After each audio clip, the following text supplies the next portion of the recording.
थाव लौथोकपा कोयला चारकोल मैम लौथोकपा न्यूक्लियर पावर मैम साजलपदी न्यूक्लियर मैम साजलपदगी अदगी अखोई कार्बन मोनोक्साइड की ओइबा अदुगुंबा गाड़ी की अदुगी अदागी थौनरी मैम सिदगी क्लाइमेट चेंजेस सिंग असिदि अहोंबसि क्लाइमेट से अदुगी मतिक लाक्रे अदुना मियोइबगी पुंसी असिसु अदुगी मतिक टेंशन लक्रे हाना लेरमी फिल्मदगी ngasi asigum laba yamna prithvi da ahom wa laiba climate change asibu kanjaba yade uwa mayam thajindaba yade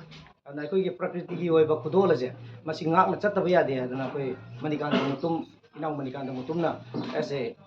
environmentalist amoina changsalakliba ngasi khunjat asi khunjang asi da lengbi rakliba sekmai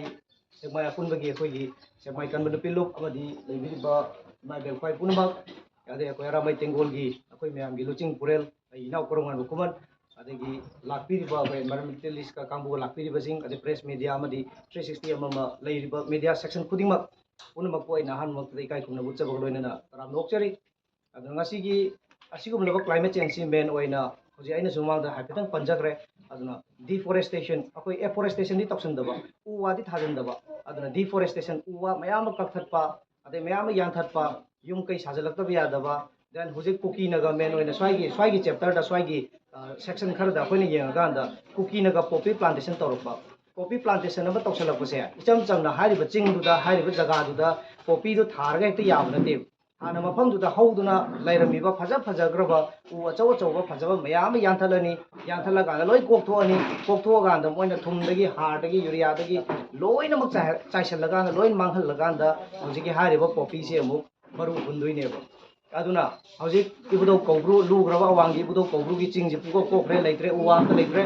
adagi makharum de ibudo thangjing gi chingji uwa amata leitre sumai tawdana ikoi gi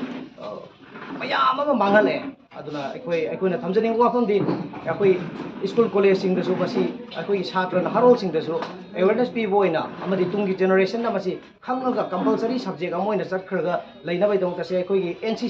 NCC tawre akoi school sing de NCC hangi sing the Ministry of Defense na certificate pi dana Ministry of Defense ki army thadok kana NCC ki oiba army ki oiba niti niyom army ki navy ki air force ki tamhalli dana ko certificate so piri A certificate B certificate C certificate tawdana adumai tawdana Ministry of Forest and Environment na adumaina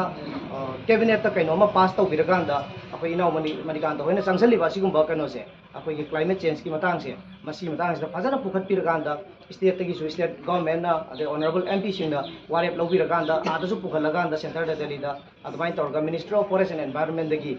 recognize tawraga akoi ki subject sing da oina hapi ragadi masi hena akoi da mukta laiba phaba oigani ha wa kon du thamjabu loina pai punam koi ikai kun chari thank you